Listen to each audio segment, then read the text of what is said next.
Good morning everyone, hope you all are good. This is Nilanjana and today we will be doing Krishna painting. Material required for the same are: in the first step I am sketching it on a rough A4 sheet where we will be doing a 3/4 side of the face. That means one of the side will be more visible and the other will be a little less as comparatively to the first one. So the left side of the face is more wider and the right will be less. The measurement will be same, the basic measurements will be same. The placement of the eyes, nose, lip and ear will be exactly the same, only the angle will change.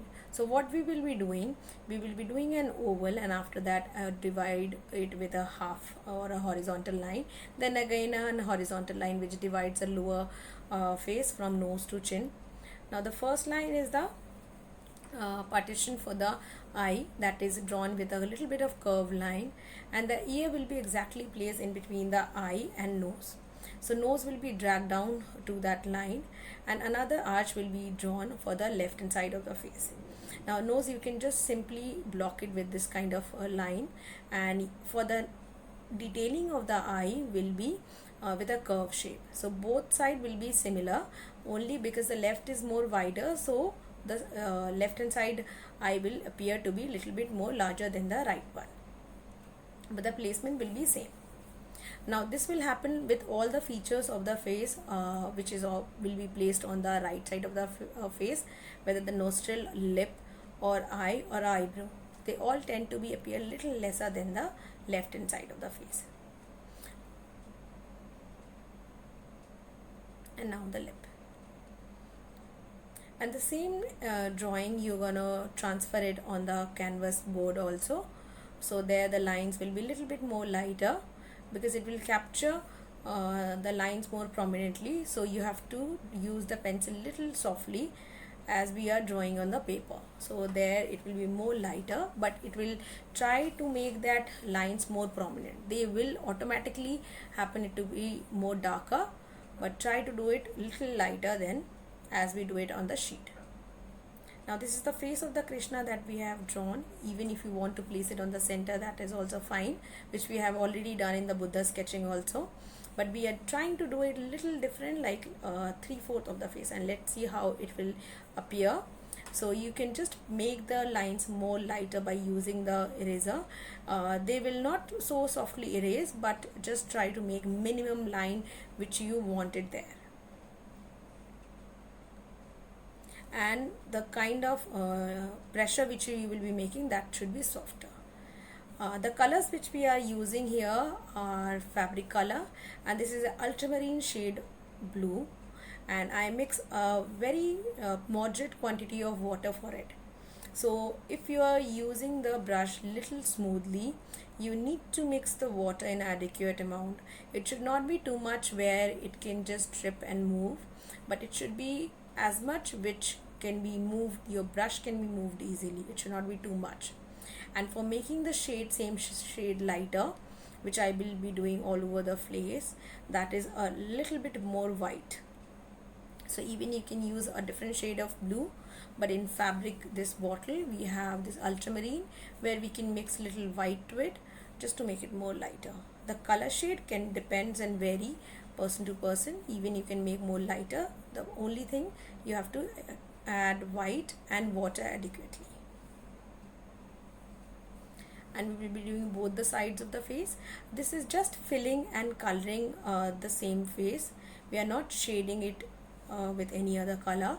This is just a first layer, so you just try to do it with more softly to the areas, because shading will take little bit more time. So we are just filling it up with the same flat tone, and the color which we are using is fabric, so we don't require more color quantity, so use it accordingly.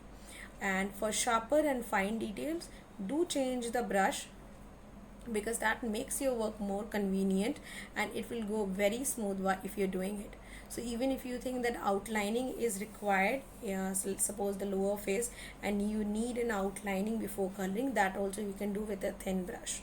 The nose bridge I will be leaving completely white. If any fine sides or two objects are overlapping, you can definitely use that thin brush just to outline. The same kind of shade I'm using just below the neck, that is the ultramarine, directly from the bottle. The same color I have used. You can just drag it with a little bit of water to make it more lighter, so that can work. And these fabric colors, they will quickly dry, so you have to just take care of that. Like don't take out too much of color on the palette, which will automatically dries very quickly. So where less is more, that kind of concept you will take and work. If you need extra, then you can take out it, but in the initial step, don't take out too much of color.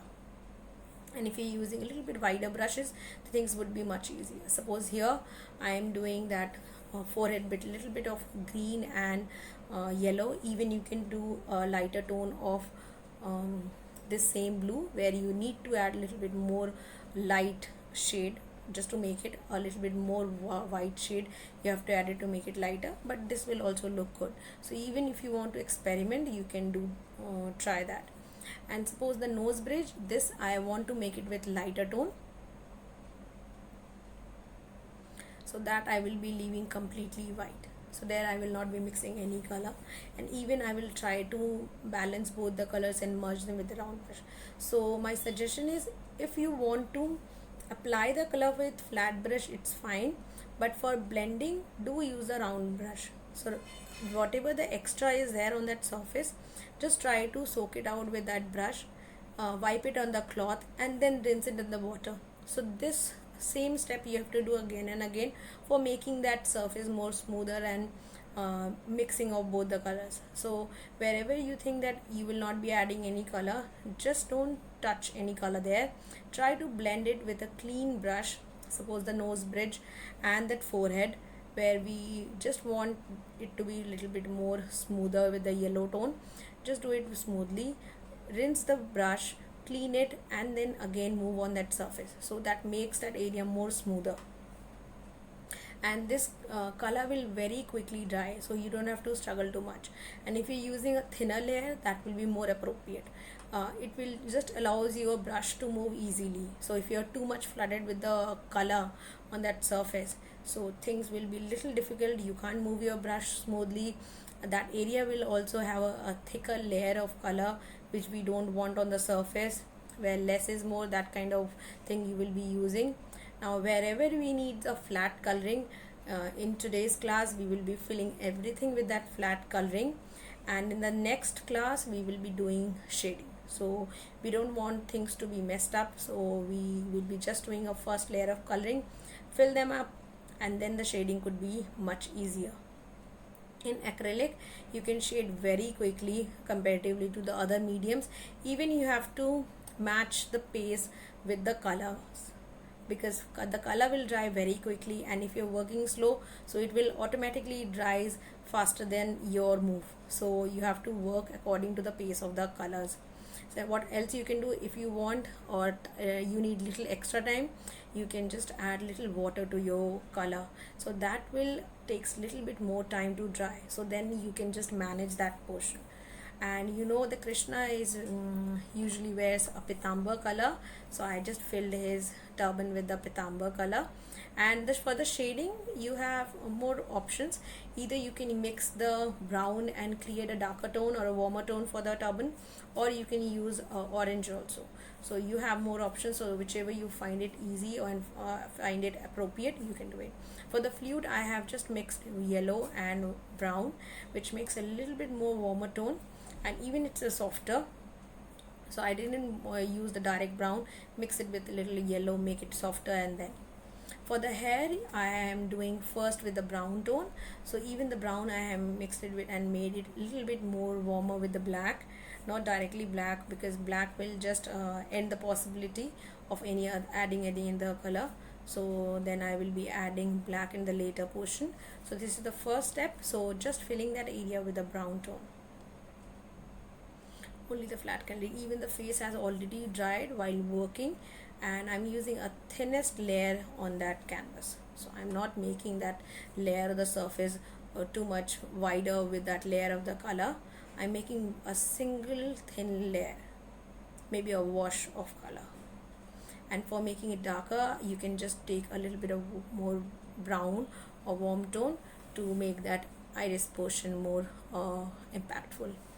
So in the second class we will be giving more detail to all of the areas where we have work. Hope you have understood and will definitely try this work. Thank you.